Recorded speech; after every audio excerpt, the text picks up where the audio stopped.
Start. Okay अनका, तुम interaction करते रहना लेकिन, ठीक है? मैं करती रहूंगी, वो बेटी हाँ परेशान करती है ना इस टाइम। ओके ओके ओके ठीक है। तो जो आज का हम लोग का टॉपिक है वो है एजुकेशन, है ना? एजुकेशन को हम लोग पूरा अच्छे से ऐसे की तरह कंप्लीट करेंगे, है ना? जो पहले इसमें कोड लिखा भी हुआ है कि education is the most powerful weapon we can use to change the world, है ना? ये किसने कहा था? नेल्सन मंडेला ने बोला था कि जो तुम्हारी शिक्षा है वो सबसे बड़ा हथियार है पूरे विश्व को बदलने के लिए, ठीक है? तो इसी शुरुआत करके आज हम लोग टॉपिक स्टार्ट करते हैं। हाँ प्रीति आगे स्लाइड कर।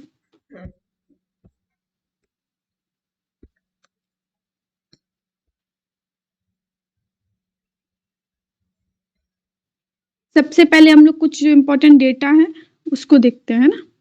तो इसमें मैंने कई सारी रिपोर्ट देखी, लेकिन सबसे जो ऑथेंटिक लगा वो लगा ASER की रिपोर्ट, है ना? एनजीओ प्रथम जो निकालता है ना, एनुअल सर्वे निकालता है एजुकेशन को लेकर, उसको देखते हैं, है ना? जो लेटेस्ट रिपोर्ट है वो 2023 में आई थी, लेकिन 2022 का में किया गया है, ठीक है? वो है। अगर हम लोग प्रीलिम्स के हिसाब से इसको देखें तो उसमें है कि कब से स्टार्ट किया जा रहा है ये, तो 2005 से ये है ना? और ये किसको टारगेट करता है? ये 3 से 16 साल के जो बच्चे होते हैं उनको टारगेट करता है कि उनकी जो अंक गणती क्षमता और पढ़ने लिखने की क्षमता है वो किस प्रकार की है। ठीक है? तो अब हम लोग देखते हैं क्या क्या डेटा है, ठीक है? तो पहला जो है ओवरऑल जो नामांकन है वो बड़ा है। 2018 में था 97.2%, 2022 में हो गया 98.4%, ठीक है? फिर सरकारी स्कूलों में भी देखें तो भी नामांकन बढ़ा है, मतलब ये पॉजिटिव रहा है चेंज। फिर बात करें नेगेटिव कहाँ रहा है कि जो ट्यूशन है वो भी बढ़े हैं, जो निजी लेवल पे ट्यूशन होनी चाहिए वो बढ़े। अगर अच्छी हो रही होती मतलब पढ़ाई सरकारी स्कूल में तो घटने चाहिए थे, बट उल्टा हुआ, ठीक है? हाँ फिर बात करते हैं कक्षा 3 के जो बच्चे हैं जो कक्षा 2 की जो किताबें हैं उनको पढ़ने में सक्षम हैं, तो इसका परसेंट भी घटा है, मतलब यहाँ भी नेगेटिव ट्रेंड देखने को मिला है। फिर हम बात करते हैं कक्षा 5 के बच्चे जो डिवाइड कर सकते हैं। सोचो, जो कक्षा 5 के बच्चे हैं जो सिर्फ भाग कर सकते हैं उनकी संख्या भी 2018 में थी 27.9%, जो 25.6% हो गई है। इतनी कम परसेंट है, ये हम लोग बता सकते हैं जब हमको कोट करना हो कितनी बुरी कंडीशन है, ठीक है? फिर बात करते हैं कहाँ पॉजिटिव रहा है, जैसे गर्ल्स की टॉयलेट की जो सुविधा है स्कूल्स में वो बड़ी है, पेयजल की सुविधा वो भी बड़ी है, ठीक है? फिर हम लोगों ने देख सकते हैं सेंसस 2011 का, उसके अकॉर्डिंग जो हमारा लिटरेसी रेट है वो है 74.04%, है ना? इसमें जो मेल का है वो है 82.14 और जो महिलाओं का है वो 65.46%, ठीक है? ये हम लोग कुछ डेटा हो गया जहां जरूरत पड़ने पर हम लोग इसको कोट कर सकते हैं, ठीक है? फिर हम लोग बात करते हैं स्ट्रक्चर की, है ना?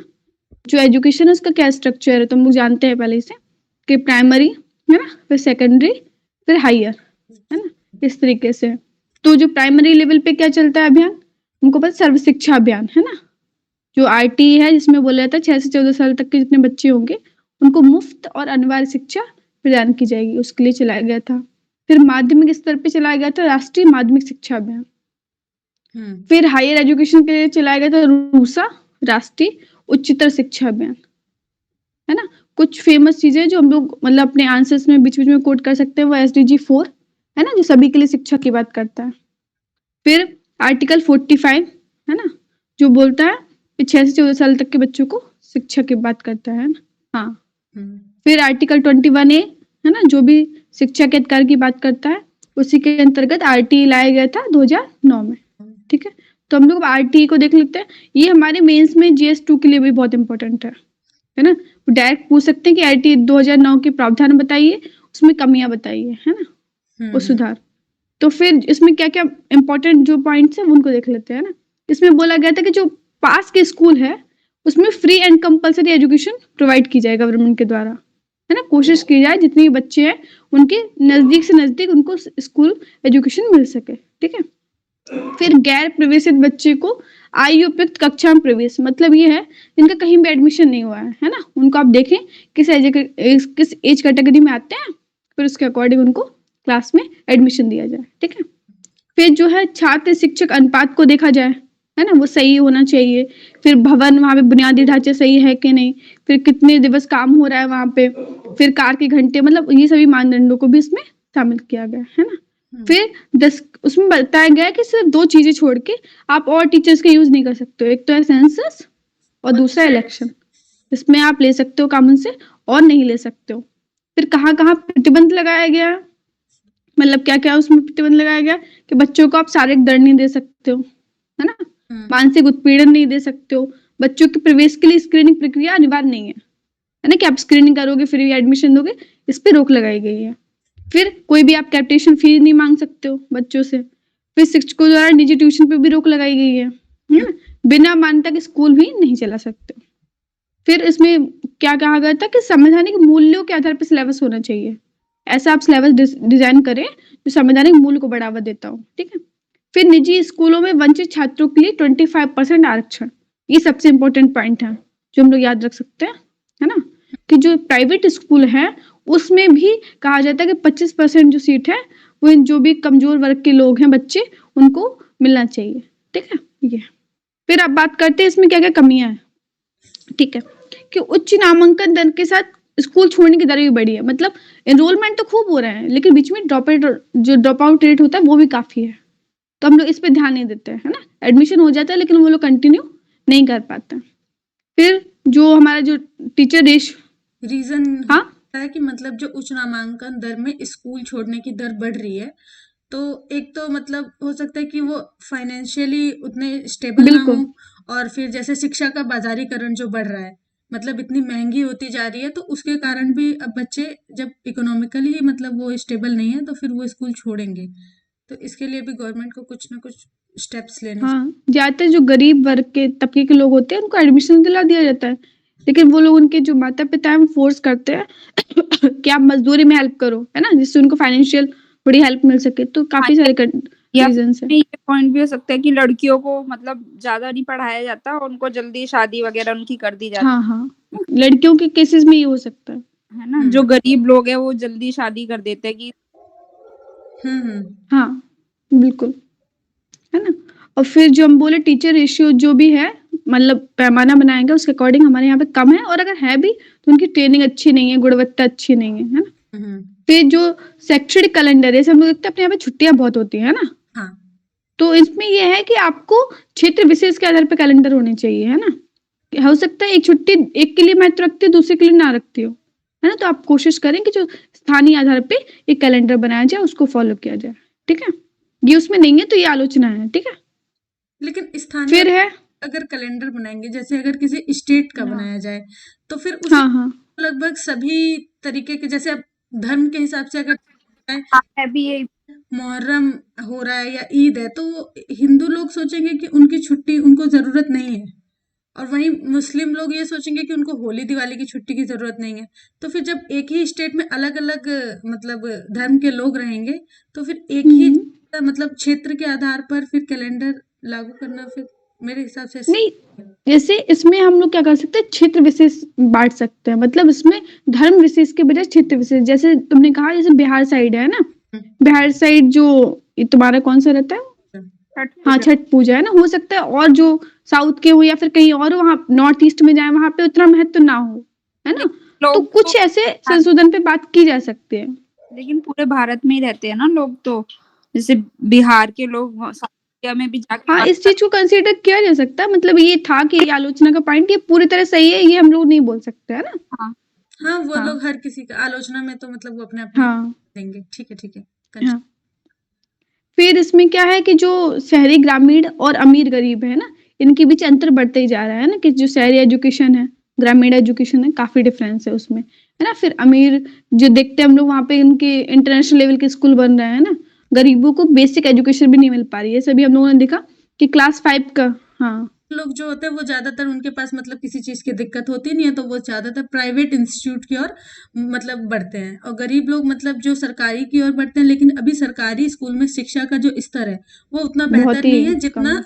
मतलब प्राइवेट इंस्टीट्यूशन में, क्योंकि वहाँ तो पैसा दिया जा रहा है, तो वहाँ उस लेवल की बिल्कुल। एजुकेशन भी दी जा रही है। तो ये भी एक अंतर हो सकता है कि मतलब शहरी क्षेत्र के जो अमीर लोग हैं और ग्रामीण क्षेत्र के जो लोग हैं, चाहे शहर में भी जो गरीब वर्ग है, तो उनके बीच शिक्षा का स्तर काफ़ी अप्स एंड डाउन देखा जाता है। हाँ, बिल्कुल। तो आरटीएम लेके आए, लेकिन जो उसका मूलभूत उद्देश्य है, वो कंप्लीट नहीं हो पा रहा है ना? कंप्लीट नहीं हो पा रहा। हुँ। फिर हम लोग बात करते हैं, इसमें जो बात की गई है, उसमें बात की 6 से 14 साल के, है ना? हुँ। तो 0 से 6 जो है ना? प्री प्राइमरी, उसको शामिल नहीं किया गया। ये आलोचना हो सकती है ना? फिर जो है कि हम लोगों ने जैसे कहा कि प्राइवेट जो इंस्टीट्यूशन है, उसमें 25% आरक्षण का है ना? लेकिन जो प्राइवेट एजुकेशन मतलब इंस्टीट्यूशन है, वो उसको नहीं करते हैं सीटों को फिल, है ना? और वो कहते हैं कि हमारा तो नुकसान हो रहा है, गवर्नमेंट फंड दे नहीं रही है उसके लिए। तो ये हुँ। भी प्रॉब्लम देखने को मिलती है, ठीक है? फिर इसमें है कि पहले लाया गया था कि नो डिटेंशन पॉलिसी। पहले क्या था कि जो 8वीं क्लास तक के जो जितने बच्चे फेल होते थे, उनको फेल नहीं माना जाता था, आगे कंटिन्यू कर दिया जाता था। लेकिन इस चीज़ को सुधार लिया गया अभी, कि संशोधन आया था 2019 में, उसमें था कि अगर बच्चा फेल होता है ना 5वीं में, 8वीं में फेल होता है, तो उसको 2 मंथ का टाइम दिया जाएगा, है ना? 2 मंथ में उसको थोड़ा उसको पढ़ाया जाएगा, जो भी उसकी कमियाँ हैं उसको दूर करने का प्रयास किया जाएगा, फिर से उसका एक टेस्ट लिया जाएगा। अगर वो फिर फेल होता है, तो उसको फेल ही माना जाएगा, है ना? तो इस कमी को सुधार लिया गया। फिर इसमें ये था कि जो पैरेंट टीचर रेशियो है, जो मतलब बच्चों का रेशियो है टीचर का, वो था प्राथमिक में 30:1, है ना? उन्होंने टारगेट रखा था। और उच्च प्राथमिक में रखा था 35 स्टूडेंट पे 1 टीचर होना चाहिए। लेकिन इकोनॉमिक सर्वे जो 2018-19 का है, उसमें बताया गया है कि जो प्राइमरी है उसमें 23 है, 23 स्टूडेंट पे 1 टीचर है, और सेकेंडरी में 27 स्टूडेंट पे 1 टीचर है। मतलब जो हम लोग टारगेट है, उससे कम है, ठीक है?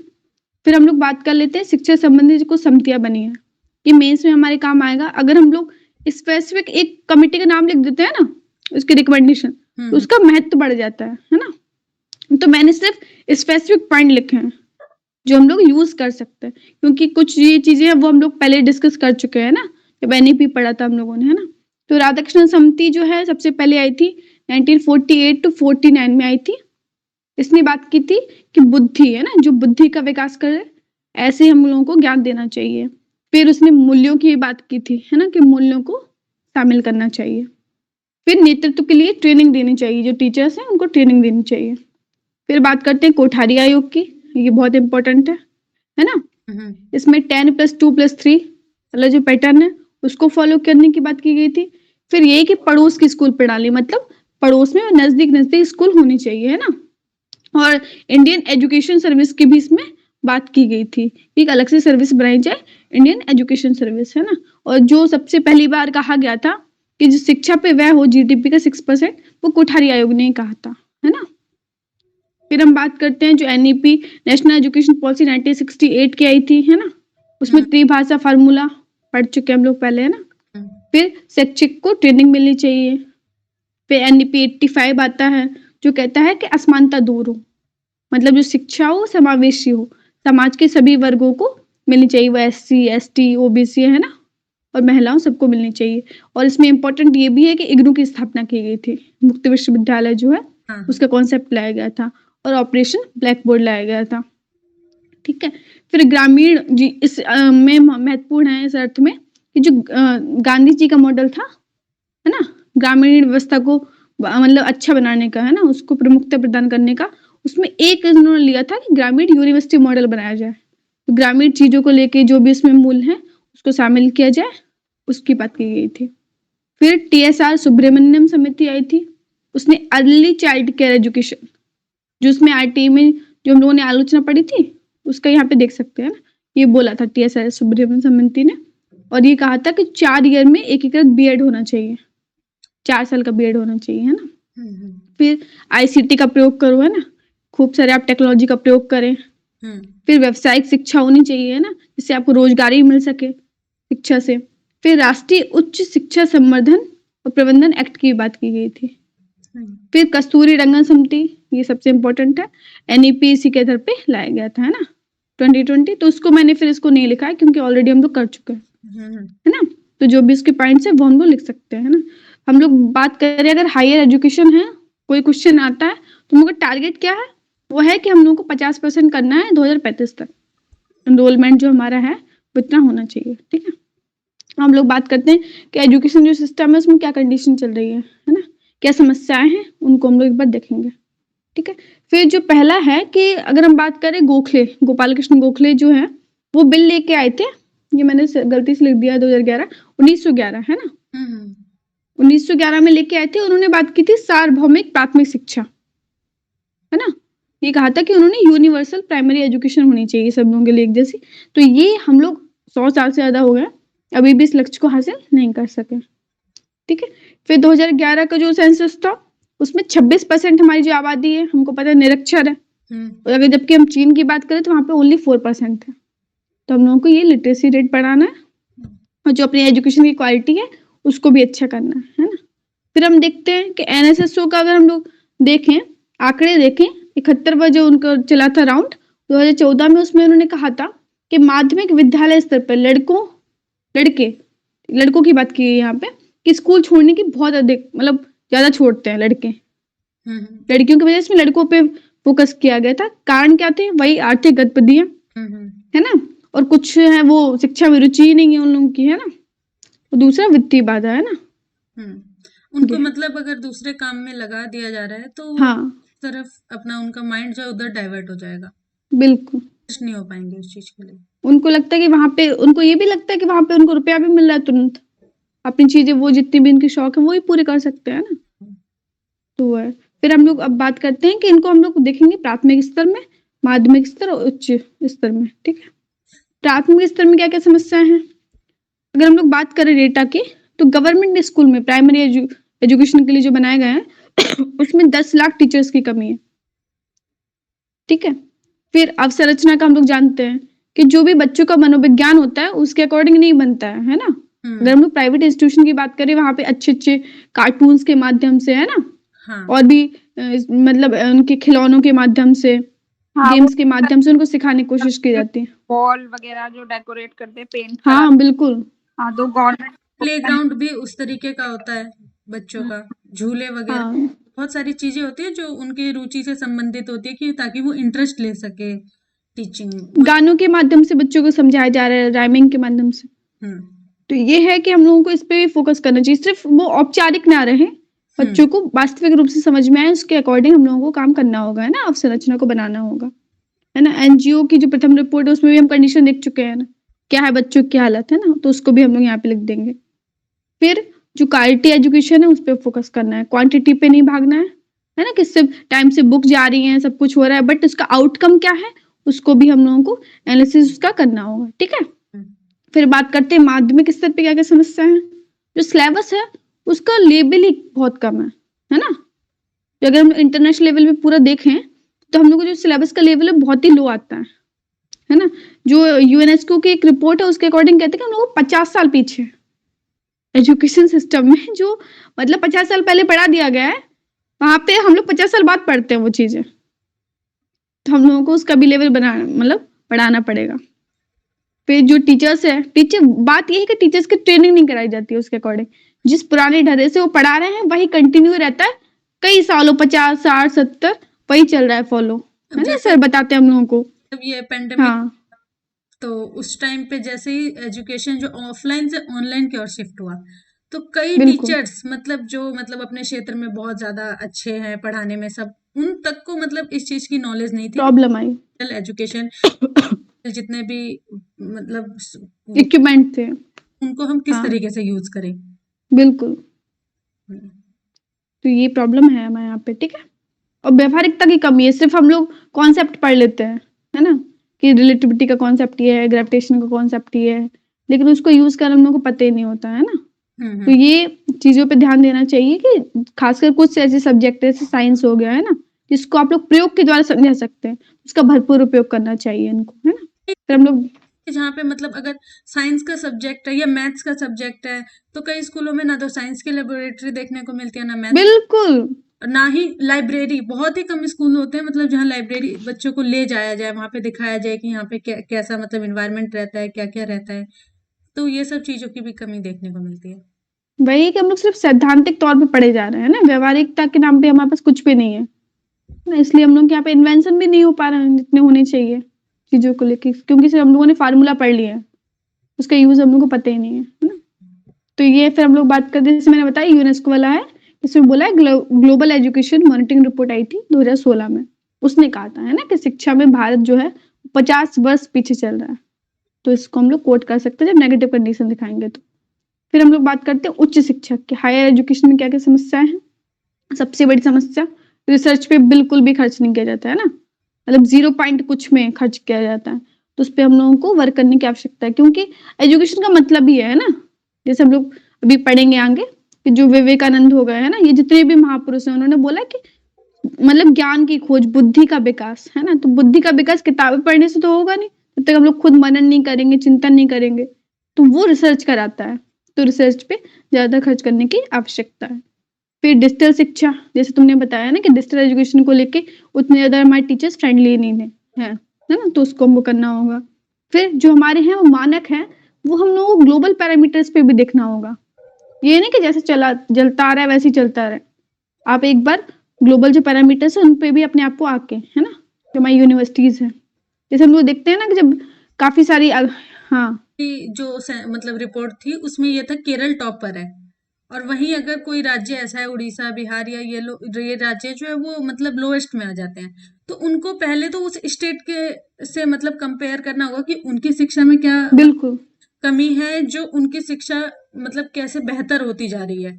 तो एक दूसरे का कंपैरिजन करेंगे तो फिर मतलब तो एक तो ये होगा कि सारे स्टेट किसी न किसी एक लेवल पर आने को तैयार रहेंगे, और जब ये हो जाए तो फिर उसी के साथ साथ हम लोग ग्लोबली भी इसको कंपेयर करें तो फिर बिल्कुल, बिल्कुल, बहुत अच्छा है ये। उपाय कि पहले तो हम लोग स्टेट वाइज़ ही चीज़ों को सही कर लें, फिर हम लोग वैश्विक मानकों पे भी अपने आप को खड़ा करें, है ना? तो ये चीज़ हम लोग कर सकते हैं।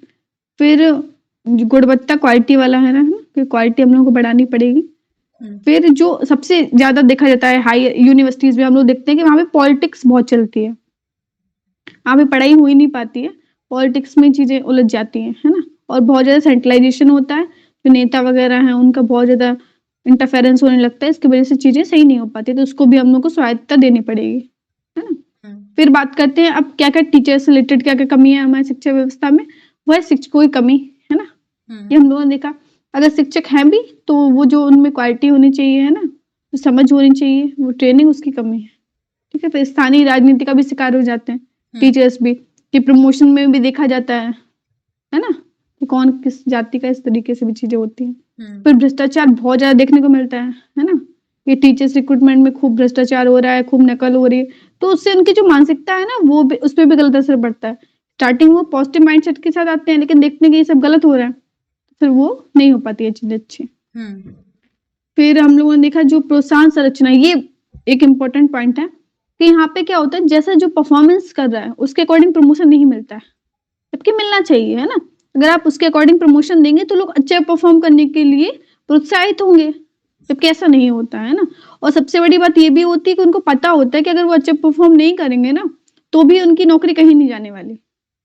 ये जो उनकी मानसिकता है ना, वो उनको ना करने के लिए उत्साहित करती है, मतलब बोल सकते हैं, मतलब निष्क्रिय रहने के लिए प्रेरित करती है कि आप ना भी करोगे तो भी काम चलेगा। तो उनको ये श्योरिटी नहीं रहनी चाहिए कि अगर वो काम नहीं करेंगे, परफॉर्म अच्छे से नहीं करेंगे, तो उनकी जॉब को भी खतरा हो सकता है, ठीक है? फिर हम लोग बात करते हैं नेक्स्ट पॉइंट कि जो हम लोगों को पता है कि जो सार्वजनिक व्यय है, कोठारी आयोग ने बोला था, एनईपी 2020 में भी है कि जीडीपी का 6% होना चाहिए, जो कि अभी नहीं है, बहुत कम है। फिर गैर समावेशी समतामूलक शिक्षा प्रणाली, उसका भाव, वही अमीर गरीब का विभाजन। अभी भी अगर हम लोग देखें हायर एजुकेशन में एनरोलमेंट की बात करें तो पिछड़े वर्ग है उसका प्रतिनिधित्व सबसे कम देखने को मिलता है। फिर एक पॉइंट और देख सकते हैं, वो है खेल एजुकेशन, उसको उतना प्रमोट नहीं किया जाता। फिर डिजिटल विभाजन देखने को मिलता है ना, कि कई सारे स्टूडेंट हैं उनको एक्सेस ही नहीं है ना, टैबलेट तक, लैपटॉप तक, इंटरनेट तक, तो वो जो ये चल रहा है डिजिटल एजुकेशन उसमें बहुत पीछे है, इस पे भी हमको ध्यान देना होगा, है ना? तो AICR की रिपोर्ट देखें 2020 की, उसमें लगभग 20% जो ग्रामीण बच्चे थे उनको कोई पाठ्य पुस्तक प्राप्ति नहीं हुई, मतलब उनकी एजुकेशन पूरी बर्बाद हो गई उतने टाइम, कोविड के टाइम, है ना? तुम लोग बोल सकते हैं। फिर सॉल्यूशन में जस्ट इसके जो हम लोगों ने नेगेटिव लिखे हैं उसी का पॉजिटिव करके बना सकते हैं, है ना? फिर भी कुछ हम लोगों ने देख लिए हैं, जैसे पहला है कि जो भी राजनीति है ना, उसमें हम लोग पहले शिक्षा वो मेन टॉपिक के रूप में आए, नहीं आ पाता है ना? जाति, धर्म, ये सब मुद्दे रहते हैं प्रमुख रूप से, लेकिन हेल्थ और एजुकेशन ये नहीं बन पाते, तो इनको हम लोगों को लाना होगा, है ना? जन आंदोलन उसको बनाना होगा।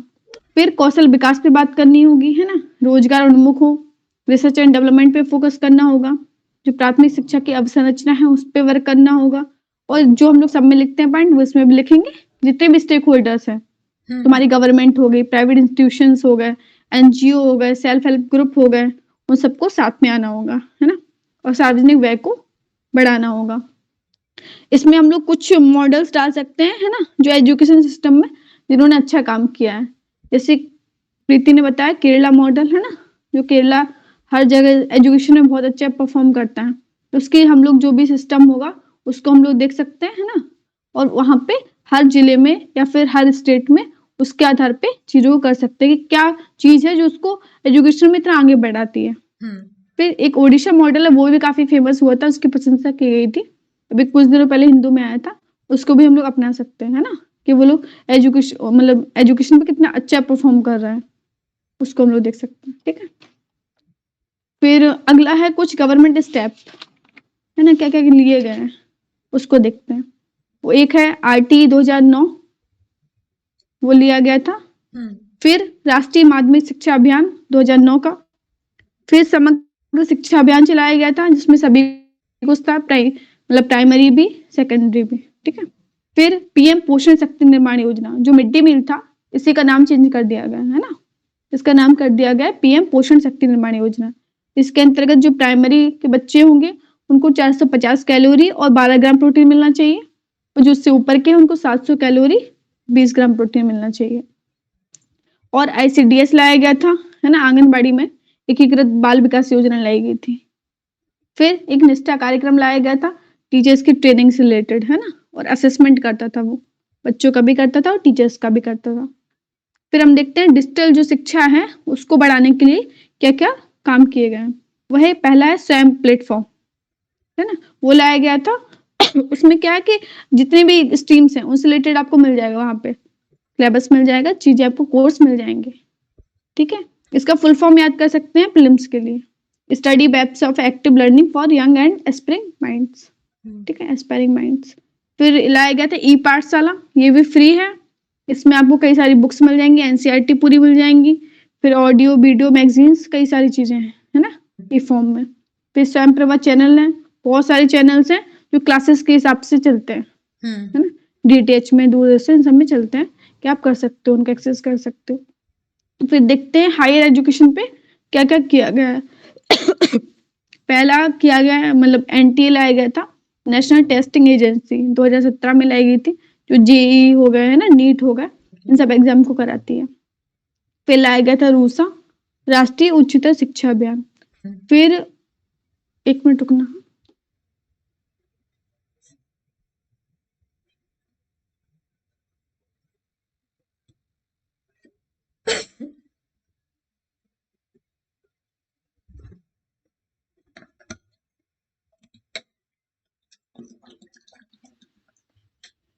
फिर लाया गया था रूसा, राष्ट्रीय उच्चतर शिक्षा अभियान।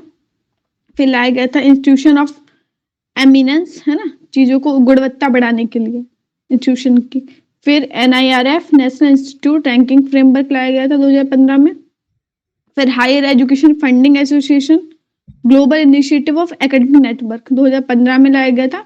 जो इंटरनेशनल लेवल पे जितने साइंटिस्ट होंगे, उद्यमी होंगे, वो अपने थॉट्स को एक्सचेंज कर सकते हैं, ठीक है? उससे रिलेटेड ये था। अब हम लोग बात करते हैं पिछले वर्ष के जो ऐसे आए हैं उनकी, है ना? एजुकेशन से रिलेटेड कौन कौन से आए हैं, तो अगर हम लोग देखें तो लगभग हर साल डायरेक्ट या इनडायरेक्ट रूप में एजुकेशन जो टॉपिक है वो हमारा आया हुआ है, ठीक है? 2023 की बात करते हैं। शिक्षा वह है जो विद्यालय में सीखी गई बातों को भूल जाने के बाद भी शेष रह जाती है ना? इस पे हम लोगों को लिखना है 1000 से 1500 वर्ड कि शिक्षा क्या है ना? तो ये जो हम लोगों ने पढ़ा है वो हमारा जीएस2 में तो डायरेक्ट आ जाएगा, है ना? लेकिन इसमें हम लोगों को फिलोसफिकल भी थोड़ा होना होगा। जैसे इसमें लिखा है कि शिक्षा वह है जो विद्यालय में तो हमने सीखा, उसके बाद भी हमारे साथ रह जाता है। इसमें हम लोग कोट करेंगे, है ना? जैसे विवेकानंद हो गया, मार्टिन लूथर किंग हो गए, ये कहते हैं कि ये बुद्धि का विकास करता है, चरित्र का विकास करता है। तो हम लोगों ने पढ़ लिया, है ना? हो सकता है हम लोग को वो चैप्टर याद ना रहे कि हमने कौन सा चैप्टर पढ़ा था, लेकिन जो उससे हमने सीखा वो चीज है ना, के अंदर हाँ, वैल्यूज है, जो भी वैल्यूज है, वो हमारे व्यक्तित्व का पार्ट बन जाएंगे। और पूरे जीवन हमारे साथ रहेंगी। तो वास्तविक शिक्षा वही है जो चरित्र का विकास कर सके, है ना? आपके स्वभाव में परिवर्तन ला सके। तो इसको हम लोग एनहांस करेंगे तो ये बन जाएगा, है ना? तो पहले हम लोग शिक्षा पे थोड़ा लिख देंगे, फिर विद्यालय में सीखे मतलब कौन सी होती थ्योरेटिकल बातें और कौन सी फिलोसॉफिकल बातें, फिर उसका क्या महत्व है व्यक्तित्व निर्माण में, फिर क्या उसके फायदे हैं, है ना? सामाजिक क्षेत्र में व्यक्ति जाएगा मूल्य वाला, वो क्या काम करेगा, आर्थिक क्षेत्र में, मतलब इसको हम लोग डिवाइड कर सकते हैं। इसके अकॉर्डिंग इस ऐसे को लिख लेंगे, ठीक है? फिर 2022 में आया था कि जो कवि होते हैं वो संसार के अनधिकृत रूप से मान्य विधायक होते हैं। ये थोड़ा फिलोसॉफिकल हो जाएगा, है ना? कि जो कवि होते हैं वो संसार के अनधिकृत रूप से मान्य विधायक होते हैं, मतलब संसार को वो अपनी नजर से देखते हैं, है ना? और उसमें वो क्या ढूंढ ले वही जानते हैं, ये है ना? एक वो भी है, जहां न पहुंचे रवि वहां पहुंचे कवि। हाँ, तो वही है कि विधायक का क्या कार्य होता है। हाँ, ना हो लेकिन उनकी जो सोचने समझने की क्षमता होती है वो अद्भुत होती है, बिल्कुल। तो यही है कि जो विधायक क्या काम करते हैं कि उससे रिलेटेड लॉज बनाते हैं, जो भी एरिया होता है। तो कवि भी होते हैं ना, उनका अपनी दुनिया होती है और उससे रिलेटेड वो क्या बनाएंगे, क्या रचना करेंगे, वो अलग ही होता है ना? तो ये आया है। फिर हम लोग बात करते हैं 2021 में आया है कि आत्मसंधान, है ना? सेल्फ डिस्कवरी की जो प्रक्रिया होती है वो अब तकनीकी रूप से बाह्य स्रोतों को सौंप दी गई है। कि जो सेल्फ डिस्कवरी होती है मतलब हम लोग खुद की खोज कर रहे हैं, है ना? खुद को जानने का प्रयास कर रहे हैं। पहले क्या होता था, अगर हम लोग प्राचीन भारत से ही देखते हैं ना, तो वो चाहे हमारे धर्म ग्रंथ हो, है ना, उसमें भी हम लोग देखते तपस्या करने लोग जाते थे। क्यों? क्योंकि वो खुद को, आत्मा को जानना चाहते हैं, ब्रह्म को जानना चाहते हैं, ईश्वर को जानना चाहते हैं। चाहे वो फिर महात्मा बुद्ध रहे हों या महावीर स्वामी रहे हों, है ना? तो हम लोग किसी भी जगह पे जाएंगे, किसी भी धर्म में देखेंगे तो खोजने की बात की गई है ना, कि आप खुद क्या हैं, पहले इसको जाने, फिर आसपास की जो भी चीजें उनको जाने। तो ये पहले क्या होता था, पहले हम लोग कैसे जानते थे? एक तो खुद तपस्या करके, बुक्स पढ़ के, गुरुओं के माध्यम से।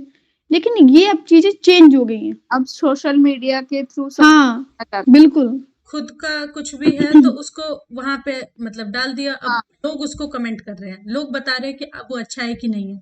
हाँ, और जो हाँ हमें अगर कुछ क्रिएटिव करना भी हो, लाइक आर्ट ही हमें कोई करनी हो, तो हम सबसे पहले यूट्यूब पे सर्च करते हैं। मतलब बिल्कुल बिल्कुल कि खुद से इन्वॉल्व नहीं होते उसमें, मतलब खुद से क्रिएट कुछ नहीं करते, सिर्फ कॉपी करने में लगे हुए हैं। तो उससे भी हमारा जो मतलब जो बुद्धि का विकास है वो लिमिटेड हो जाता है, मतलब वो है वो मतलब कहीं ना कहीं कोई प्रॉब्लम आई तुरंत हम लोगों ने गूगल कर लिया।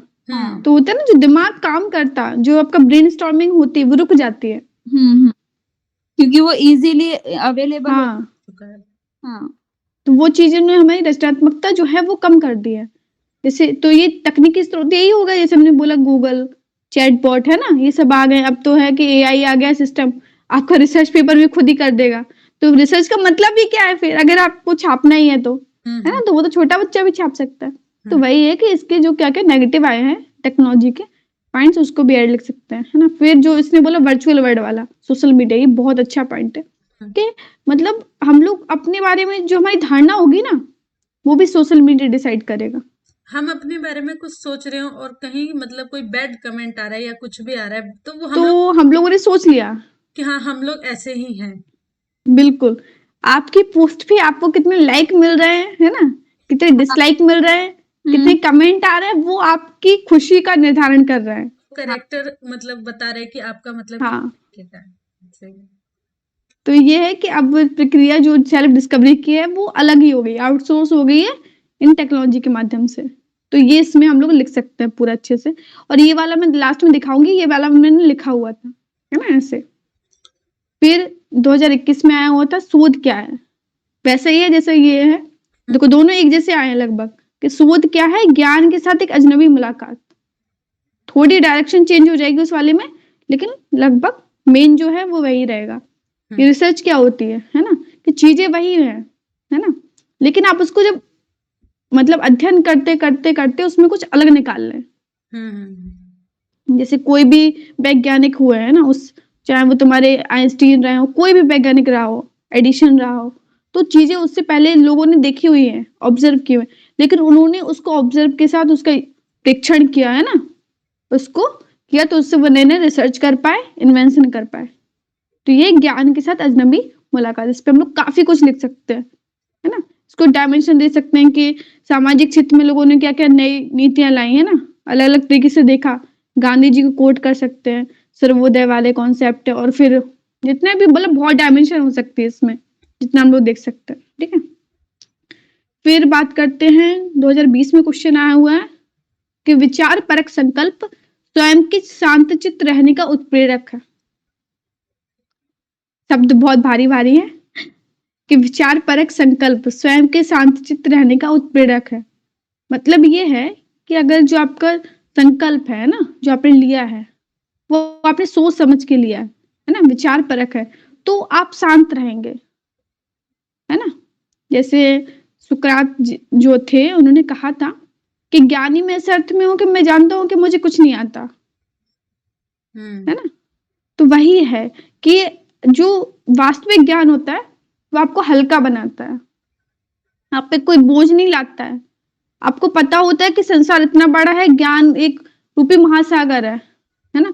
मेरे पास एक बूंद भी नहीं है। तो वही है कि अगर आपका शांत चित्त हो, आपका जो वास्तविक शिक्षा आपको प्राप्त हुई तो आप शांत चित्त रहेंगे। आप तुरंत रिएक्ट नहीं करेंगे किसी भी चीज़ को लेके। पहले आप सोचेंगे, समझेंगे, है ना? उसके पक्ष विपक्ष को जानेंगे, फिर आप रिएक्ट करेंगे। तो इसको हम लोग इस तरीके से प्रोसीड कर सकते हैं, ठीक है? फिर यही है, विवेक सत्य को खोज निकालता है ना? जिससे रिसर्च में हम लोगों ने किया था वो सेल्फ डिस्कवरी वाले, उसमें इस तरीके से इसको ले सकते हैं, है ना? कि विवेक से जब हम लोग चीज़ों को, जैसे इसमें हम लोग मार्क्स को भी कोट कर सकते हैं, है ना? कि उन्होंने बोला था वाद, है ना? फिर प्रतिवाद, मतलब एक किसी चीज़ का पक्ष होता है, फिर विपक्ष होता है, फिर जब दोनों का एनालिसिस करते हैं तो संवाद, एक नई चीज़ उभर के आती है। तो इस तरीके से भी इसको लिया जा सकता है, ठीक है? फिर 2019 में आया है कि प्राथमिक स्वास्थ्य सेवा और शिक्षा की उपेक्षा भारत के पिछड़ेपन के कारण है। तो ये तो डायरेक्ट जो हमने पढ़ा है उसका आ जाएगा, है ना? फिर 2018 में आया हुआ है कि अच्छा जीवन जो होता है वो प्रेम से प्रेरित और ज्ञान से संचालित होता है। ये बहुत अच्छा टॉपिक है कि जो भी अच्छा जीवन होगा उसमें दोनों का बैलेंस होगा, है ना? आपको ज्ञान भी होना चाहिए चीज़ों का, लेकिन किस दिशा में जाना है ना? ये आपके मूल, प्रेम रूपी जो मूल हैं वो डिसाइड करेंगे, है ना? हम लोग कह सकते हैं कि जो ज्ञान है, ज्ञान रूपी रथ हो, लेकिन संयम जो हो प्रेम का हो। आगे हम लोग एक देखेंगे, उसमें लिखा हुआ है कि अगर ज्ञान का गलत उपयोग किया गया, है ना? तो पूरी दुनिया के लिए हानिकारक हो सकता है। ये होता है तो इसको हाँ। जैसे ये टेक्नोलॉजी इतनी डेवलप हो रही है, लोग इसके बारे में जान रहे हैं, तो कई ऐसे लोग हैं मतलब जो अगर उस चीज को जानते हैं बहुत अच्छे तरीके से, तो वो उसका गलत उपयोग कर रहे हैं। बिल्कुल टेक्नोलॉजी का कहीं ना कहीं वो गलत, अपने जो नॉलेज है उसका गलत उपयोग करके, और फिर मतलब लोगों को उससे मतलब बहुत सारी प्रॉब्लम हो रही है। कितने सारे मतलब जो ये क्राइम, साइबर क्राइम हो रहे हैं, क्राइम जो हो रहे हैं, तो ये वही है कि मतलब अपने ज्ञान का गलत उपयोग किया जा रहा है। सिर्फ ज्ञान का नहीं है, आपका यूज कहाँ करेंगे वो आपकी वैल्यूज डिसाइड करेंगे, है ना? वो डिसाइड करेंगे, तो ये हम लोग इसमें लिख सकते हैं। फिर 2017 में एक आया हुआ है कि राष्ट्र के भाग का स्वरूप का निर्माण उसी कक्षा में होता है। ये बहुत अच्छा है, इसमें हम लोग इसका काफी कंटेंट डाल सकते हैं। फिर जो लास्ट में मैंने कोर्स पे ऐड किए उसको डालना होगा। निबंध में आपको कोर्स तो डालना बहुत जरूरी है, नहीं सिर्फ बोरिंग नहीं लगता है वैसे। फिर 2016 में आया हुआ है कि इनोवेशन या जो नव परिवर्तन है वो आर्थिक समृद्धि और सामाजिक कल्याण का अपरिहार्य निर्धारक है। जैसे कि अभी हम लोगों ने डिस्कस किया है ना कि हायर एजुकेशन में रिसर्च की बहुत कमी है, क्योंकि जब तक हम लोग रिसर्च पे वर्क नहीं करेंगे हम लोग शिक्षा के क्षेत्र में कभी भी आगे नहीं बढ़ सकते, है ना? क्योंकि कोई भी किसी भी सब्जेक्ट में नया रिसर्च होता है उसी को वरीयता दी जाती है ना, कि आपने पॉलिटिक्स में कौन सा नया लॉ लेके आए ना, कौन सी आपने नई धारणा बनाई, नई कॉन्सेप्ट बनाया, वो मायने रखता है। तो हमको अगर हम लोगों को आर्थिक समृद्धि करनी है या फिर वैसे भी सामाजिक क्षेत्र में आगे बढ़ना है तो हम लोग को रिसर्च पे ध्यान देना होगा, ठीक है? फिर 2015 में आया हुआ है कि मूल्यों से वंचित शिक्षा जैसी अभी उपयोगी है, व्यक्ति को अधिक चतुर सतन बनाने वाली ऐसी लगती है। वही बात है कि अगर क्या इस पे मैंने लिखा है इससे। अच्छा, इस पे लिखा है? हाँ। दिखाना फिर बाद में तुम, है ना? तो यही है कि अगर शिक्षा है वो मूल्यों से वंचित है ना, तो बहुत ज़्यादा हानिकारक है वो, कि वो आपका बम बनाएगी, है ना? हथियार बनाएगी, साइबर क्राइम करेगी, जितनी भी नेगेटिव चीज़ हो सकती है उसका उस तरीके से उसका प्रयोग करेगी ज्ञान का। तो उसको दिशा देना बहुत आवश्यक है ना? फिर 2014 में आया हुआ है, क्या प्रतिस्पर्धा का बढ़ता स्तर युवाओं के हित में है? हम लोग देखते हैं ना कि शिक्षा, वास्तविक शिक्षा के चक्कर में हम लोग एक दूसरे से, शिक्षा का मतलब होता है सहयोग, है ना? समन्वय, टीम वर्क, लेकिन क्या हो रहा है? उल्टा हो रहा है। व्यक्ति एक दूसरे से ही प्रतिस्पर्धा कर रहा है ना? वो नहीं बताना चाहता कि मतलब कोई भी चीज़ है कि वो मुझसे आगे ना निकल जाए। हाँ, आजकल मैंने ये देखा है इस चीज को कि मतलब लोग हाँ, एक साथ एक ही क्लास में पढ़ रहे हैं, लेकिन वो खुद की नॉलेज या खुद के जो भी बुक्स वगैरह है वो नहीं शेयर करना चाहते कि वो कौन से, अगर मैंने बता दिया तो उसके ज्यादा मार्क्स आ जाएंगे। ये बिल्कुल। तो ये जो प्रॉब्लम आ रही है कि हम लोगों को शिक्षा का वास्तविक मतलब ही नहीं पता, है ना? हम्म, कहते हैं शिक्षा बाँटने से बढ़ती है। ऑब्वियसली आप उससे कुछ सीखोगे, आपसे वो कुछ सीखेगा। दोनों का ही फ़ायदा होगा, है ना? तो ये है, और इसमें हम लोग डाल सकते हैं सीधा-सीधा कोटा वाला, है ना? कि वहाँ पे प्रतिस्पर्धा इस स्तर तक बढ़ चुकी है कि आत्महत्याओं का वो गढ़ बन गया है कोटा।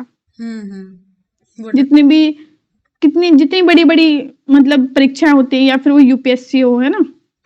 आईआईटी हो, नीट हो, इन सब ने इतना बढ़ा दिया है, कोचिंग्स खूब सारी बढ़ रही है ना?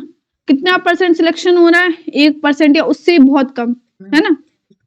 और जितने परसेंट नहीं हो रहे हैं पास, उनके लिए क्या होना चाहिए? उनके बारे में क्या सोचना चाहिए? है कि तो मतलब उसपे कोई ध्यान नहीं दे रहा वहीं तक है है इसका। ना? तो उनको ये, हाँ, हम्म उनको ये बताना चाहिए कि ये सिर्फ़ एग्ज़ाम है, ये पूरी ज़िंदगी नहीं है। इस हम्म तरीके से जो मैं एजुकेशन स्टार्टिंग से ही, एक दिन में नहीं होगी वो चीज़ें, तो एजुकेशन सिस्टम को स्टार्टिंग से इस तरीके से वो डिज़ाइन करना होगा, जो बताए, है ना? कि एग्ज़ाम जो हैं, वो आपके पूरे व्यक्तित्व या पूरे जीवन का निर्धारक नहीं हो सकते। कि आप एक एग्ज़ाम में अगर पास नहीं होते हो तो आप सफल हो या असफल हो, उसका निर्धारक कभी भी नहीं हो सकता। ठीक है? देखो नेक्स्ट जो 2014 में मतलब उसी में आया था, 2014 में यही आया था, क्या मानकीकृत परीक्षण शैक्षिक योग्यता का बढ़िया माप है? जो अभी हम लोगों ने कहा। सेम वही चीज़ लिखिए कि जो आपने मानक बना के रखे हैं, है ना? कि ये एग्ज़ाम्स होगा, इसके अकॉर्डिंग ये चीज़ें होंगी। तो क्या वही बता सकते हैं किसी व्यक्ति की शिक्षा को, है ना? उसकी योग्यता को? क्या वही मापन का पैमाना हो सकते हैं? तो इसमें बताया गया है ना कि ये पैमाने नहीं है, उससे भिन्न चीज़ें भी हो सकती हैं। अगर हम लोग प्राचीन काल में देखें तो ऐसे कोई भी एग्ज़ाम्स ऐसे नहीं होते थे, है ना? ठीक है, उनको देखते हैं। फिर वही जो कोट्स हैं उसको मैं फिर से रिपीट नहीं करूँगी, कुछ को कर दूँगी, जो हम लोग पहले पढ़ चुके हैं ना। जैसे नेल्सन मंडेला वाला है ना? ये इम्पोर्टेंट है। फिर तुम्हारा ये मार्टिन लूथर किंग, ये बहुत इम्पोर्टेंट है कि बुद्धि और चरित्र, यही सच्ची शिक्षा का लक्ष्य है। जितने भी हम लोगों ने देखे हैं ऐसे, उन सब में हम लोग कहीं न कहीं सब कुछ को फिट कर सकते हैं। हाँ। तो ये हम लोगों को अच्छे से याद रखने होंगे, है ना? कि एक सभ्यगार जैसा कोई शिक्षक स्कूल नहीं होता है, और एक भद्रा जैसा कोई शिक्षक नहीं, गांधी। तो ये जितने भी कोट्स हैं, इन सबको हम लोग यूज़ कर सकते हैं। ठीक है? अनिका, कोई डाउट है? नहीं, कोई डाउट नहीं है। ठीक है। फिर जो एक है कि इसमें क्वेश्चन आए हुए हैं ना कि जैसे मूल्य अगर नहीं होंगे तो कोई मतलब नहीं है, तो उसके कुछ जो मूल्यहीन शिक्षा है उसके देख लेंगे, है ना? कि जैसे बड़ा हुआ तो क्या हुआ, जैसे पेड़ खजूर है। वही बात है कि आपको शिक्षा बहुत है, लेकिन अगर आपको मतलब मूल्य नहीं है आपके साथ, तो कोई मतलब नहीं है उसका। ये कोट मैंने भी फिर जो, डाला इस वाले ऐसे में।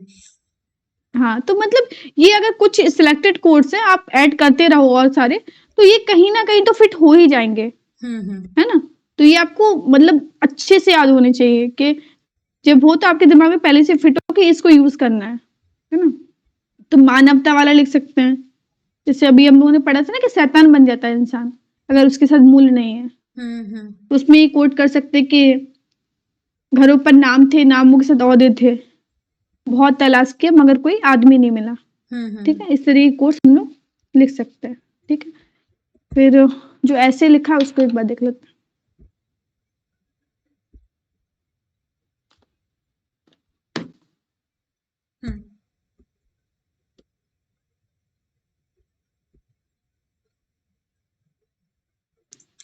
हो रहा है? अच्छा, हो रहा है। हो रहा है? हाँ, हो रहा है, हो रहा है।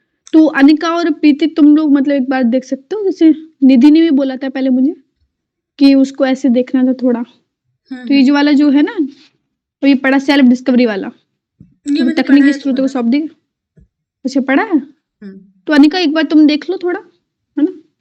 हाँ, ठीक है। हाँ।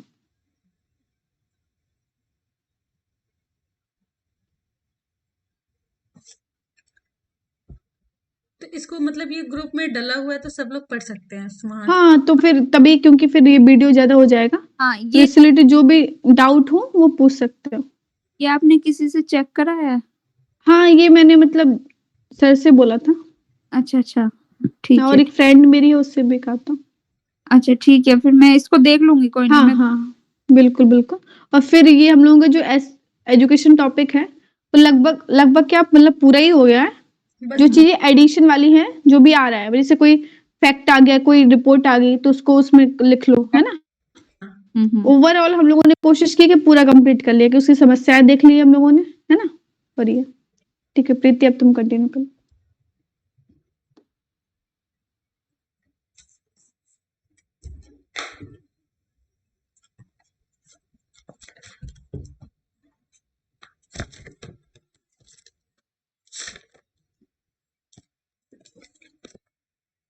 ये जो टॉपिक है, ये इसका है एज ऑफ कंसेंट, मतलब आयु की सहमति। तो कंसेंट का मतलब इस तरीके से ले सकते हैं कि एक्ट ऑफ सेइंग यस, ये एक तरीके का कंसेंट है। तो एज ऑफ कंसेंट क्या है, पहले तो इस पे देख लेते हैं।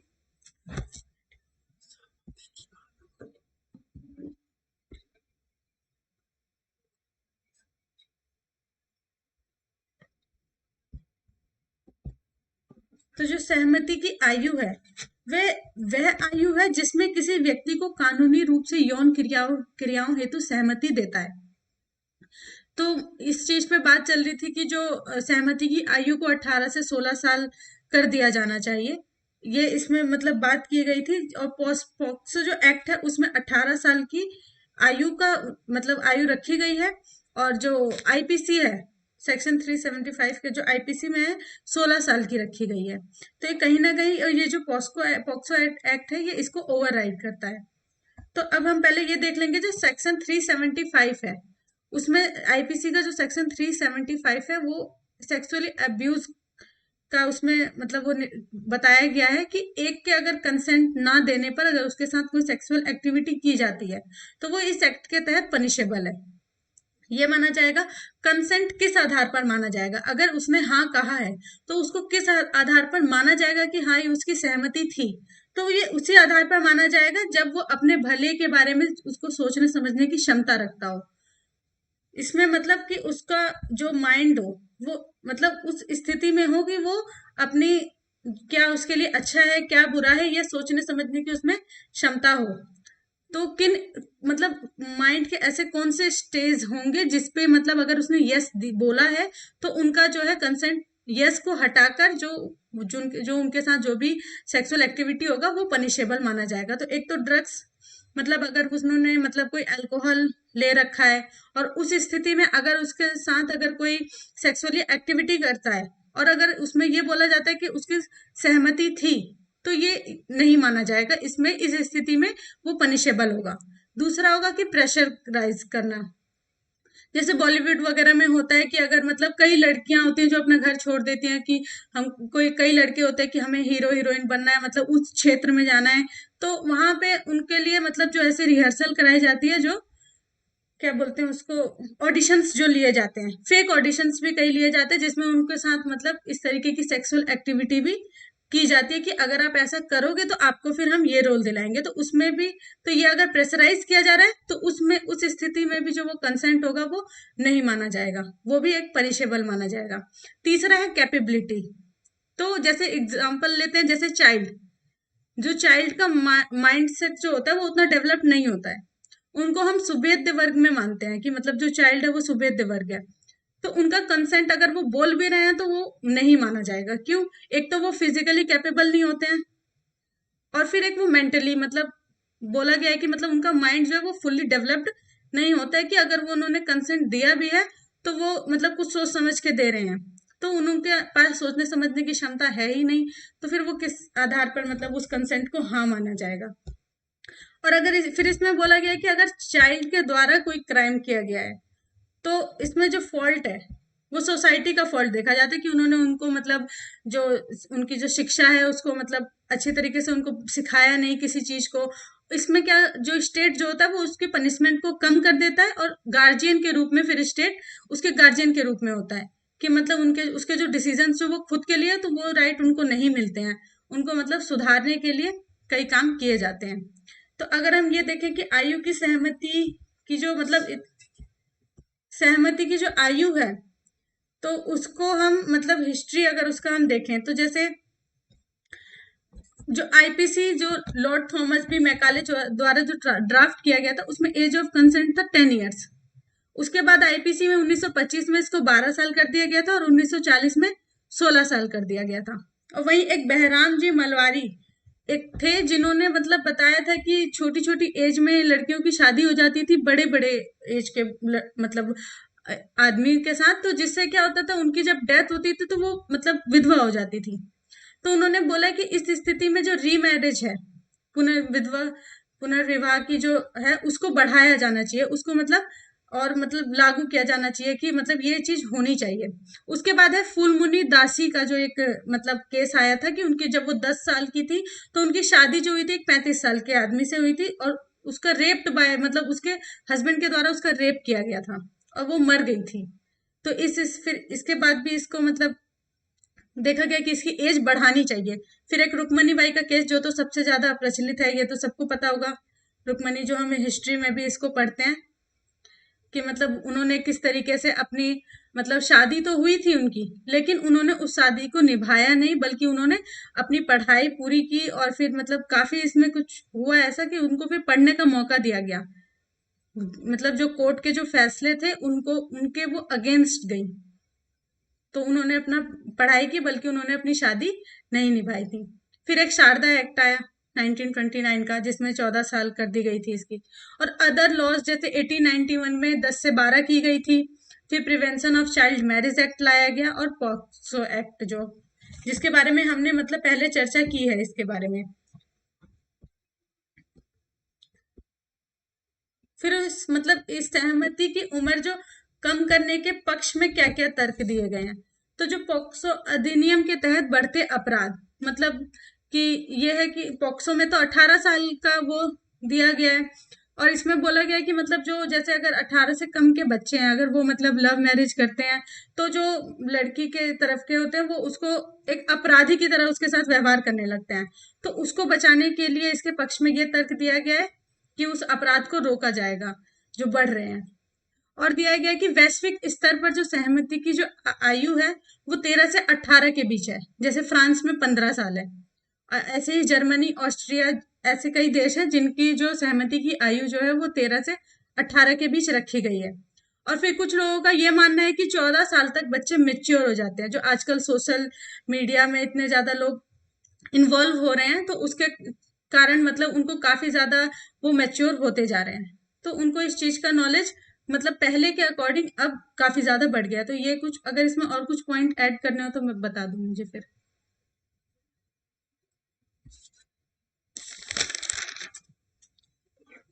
सही है पॉइंट्स।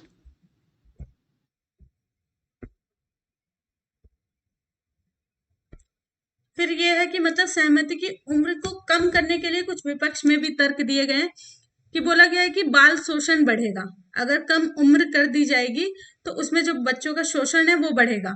फिर बाल विवाह को बढ़ावा मिलेगा कि जो मतलब पेरेंट्स होंगे वो अवयस्क मतलब छोटे बच्चों की शादी फिर वो करने के लिए हो जाएंगे कि उनको मतलब सहमति की उम्र कम कर दी गई तो अब हम इसमें कर सकते हैं। फिर किशोर अवस्था में गर्भधारण, उनको इस चीज की नॉलेज है नहीं तो ये एक मतलब बहुत रिस्की हो जाता है हेल्थ के लिए किसी भी लड़की के लिए, तो ये एक मतलब विपक्ष में एक तर्क दिया गया। और कुछ लोगों का ये मानना है कि उस टाइम जो बच्चे हैं वो पूरी तरीके से मैच्योर नहीं हो पाते हैं, ये एक पॉइंट दिया गया है। अगर हम इसमें फिर इसमें हम लोग मातृ मृत्यु दर लिख सकते हो, जैसे गर्भधारण वाला बोला तुमने, तो उसमें मातृ मृत्यु दर पड़ेगी। फिर अगर वैसा होगा तो फिर बाल मृत्यु दर भी बढ़ सकती है ना, उसके अकॉर्डिंग, क्योंकि उनकी और वो इस तरीके से प्रिपेयर नहीं होगी। मेंटल जो स्टेट है ना, वो फिर उनका इन्हीं चीजों में जाएगा। बिल्कुल। एजुकेशन की तरफ ध्यान नहीं देंगे, क्योंकि अ, इस एज में क्या होता है ना, हार्मोनल चेंज भी बहुत ज्यादा होते हैं, तो माइंड इधर ही उनका इसी तरफ फिर डाइवर्ट हो जाएगा। तो उसके एज, मतलब कम एज के विपक्ष में हम लिख सकते हैं। और एक ये कि मतलब सजेशंस अगर हम दें इसमें, कि मतलब अगर ये एक्ट, मतलब ये अगर सहमति की उम्र जो है अगर कम किया जाए, तो इसमें मतलब हम क्या क्या सजेशंस दे सकते हैं कि एक तो जागरूकता बढ़ाने की जरूरत है, ये बताया जाए कि सिर्फ सेक्सुअल रिलेशन के दुष्परिणाम के साथ साथ पॉक्सो एक्ट क्या है इसके बारे में मतलब सभी को जानकारी दी जानी चाहिए, और जितने भी लॉ है उनमें रिफॉर्म्स की जरूरत है।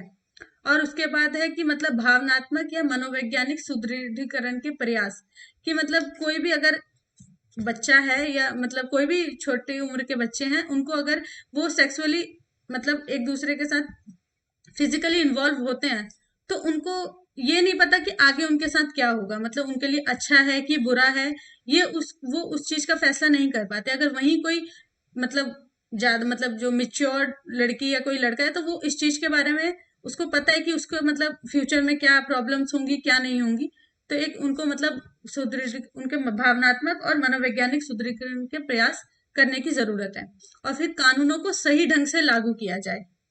एक ये हम इसमें सजेशन में डाल सकते हैं। तो इसमें इतना ही था, और अगर कुछ पॉइंट्स इसमें ऐड करने हो तो वो मुझे बता दो।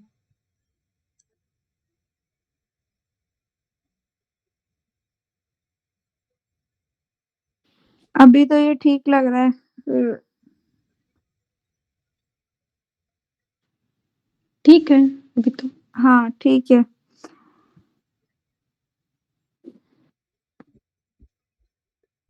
तो ये आज के टॉपिक्स जो थे वो हो गए, दोनों टॉपिक्स हो गए हमारे आज। हाँ। रिकॉर्डिंग ऑफ कर दो फिर।